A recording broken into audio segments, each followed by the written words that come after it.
Okay, so like I'm Dr. Summer, and I'm speaking with this young lady. She was born in Ethiopia, but she has a wonderful story. So, what's your story? my story is basically my family and I was born in Ethiopia, then raised in Eritrea.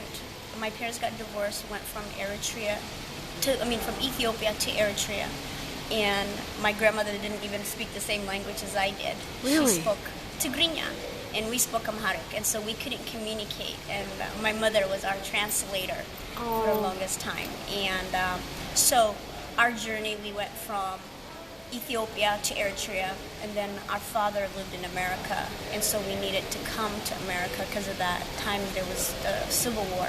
So we escaped. how long ago was this? The Civil? Oh, you mean The how Civil long? War. The Civil War went for 35 years between Ethiopia and Eritrea. So the Ethiopian were the government, and the Eritreans were the rebels. So we escaped and rode camels for about 2 months Through the Sudan. to the Sudan, and got taken as hostages. We were the children and the women were separated from the men.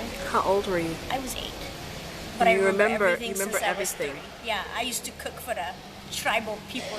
I mean, that was the first time, when people talk about the jungle or whatever. Because in Eritrea, when I came to America, a lot of African American kids would call me like African booty scratcher, or they would say like I ran in the jungle naked, and I never did that. No. Because we lived in Eritrea was conquered by Italy, so it was it was very like Italian looking kind of place. And yeah, we were very poor, but we had our aunt who was half Italian, half Eritrean, and lived like what American lives now, even better.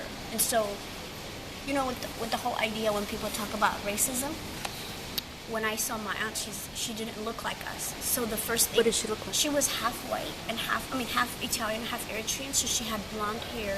Her kids looked, blue-eyed.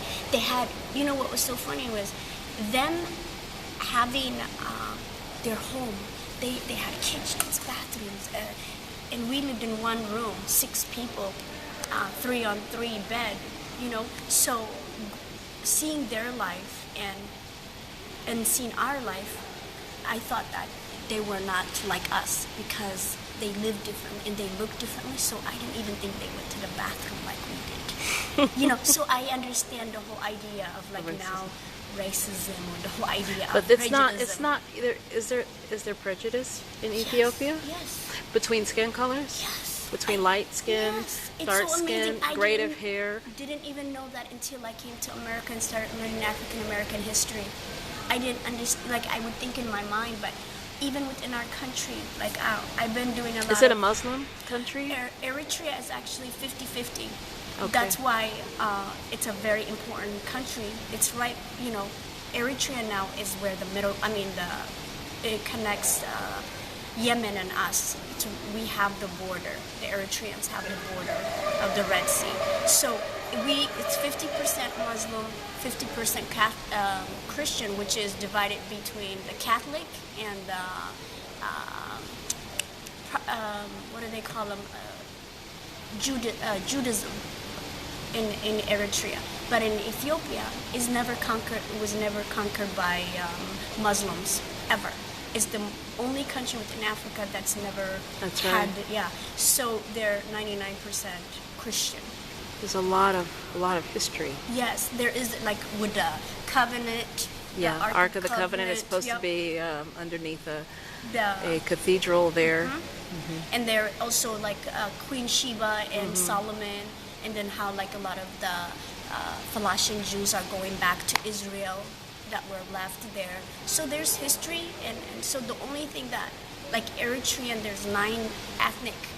They all look different, and they all have their own clothing, dance.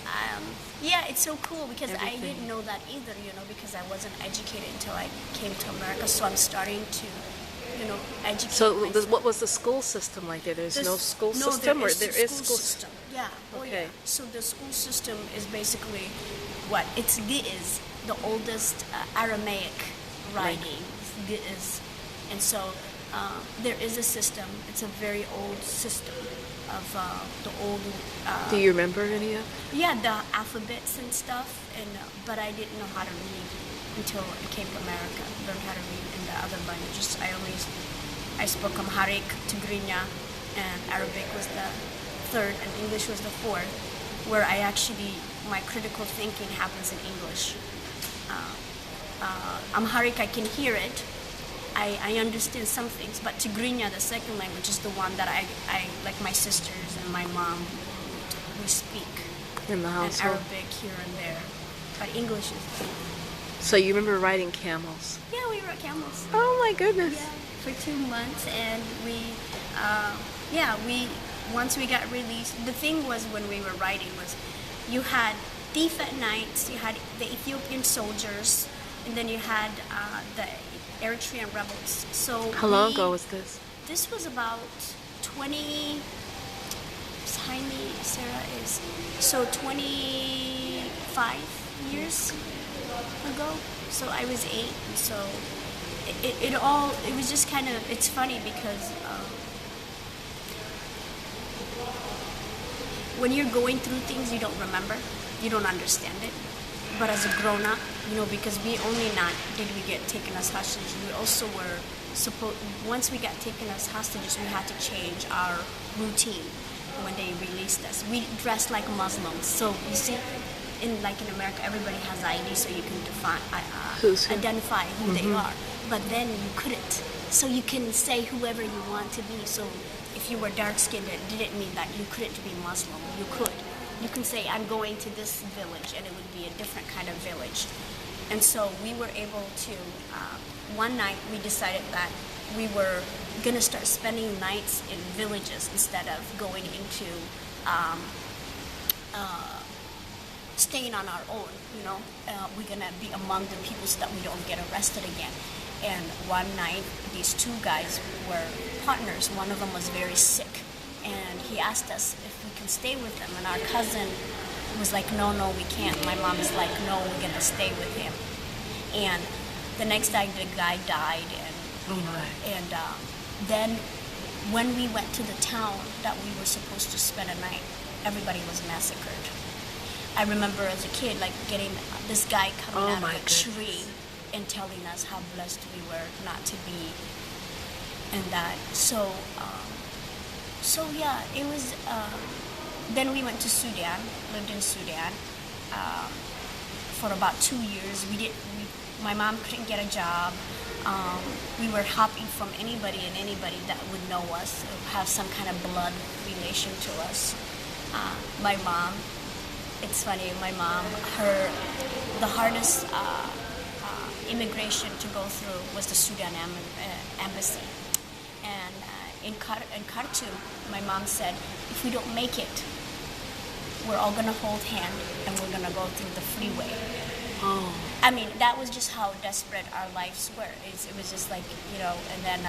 But you got here to America. Yeah, but we were the lucky ones, because you would be waiting in the refugee camps and stuff for 10 years, 5 years. People, it took us about 2 to 3 years, 2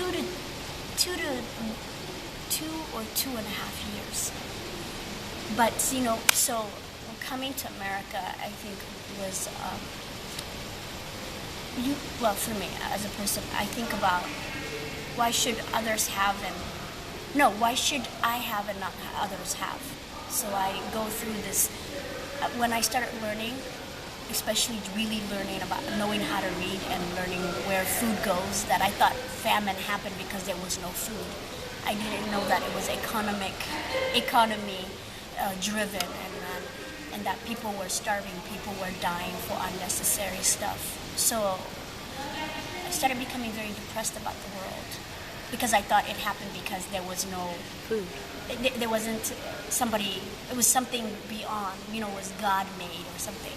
But learning that that's not really what it is, it's human made. And so the more you learn, I think now So, I don't know. So my life experiences, I guess, makes me see things differently about the world. Certain things are not they don't have to be. Nobody has to go to war and die. Like, I can never make you, like exactly like you.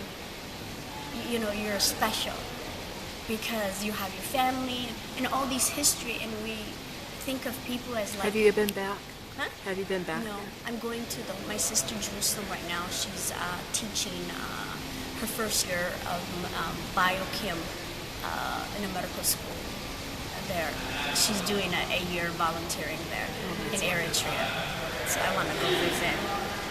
But I was scared for a long time to go because, you know, you hear about really, really stupid things that when you're a kid, it's just the stories. Like, because, you know, in America, we're conditioned to believe only like there's Christianity. Everything else is, you know, people have power to see things and stuff. So in Eritrea, there's stuff like that, stories about people telling futures and people killing you by your eye. But it just is, That's, you know, that's the African traditions. Some of it has come into America as well. See, but it's not a bad. Like I'm reading some stuff right now, and I was reading about the 100 people that have made a difference in the world, and they're talking about like Christianity, Buddhism, Confucius, and Jesus, and Abraham, and all these different people.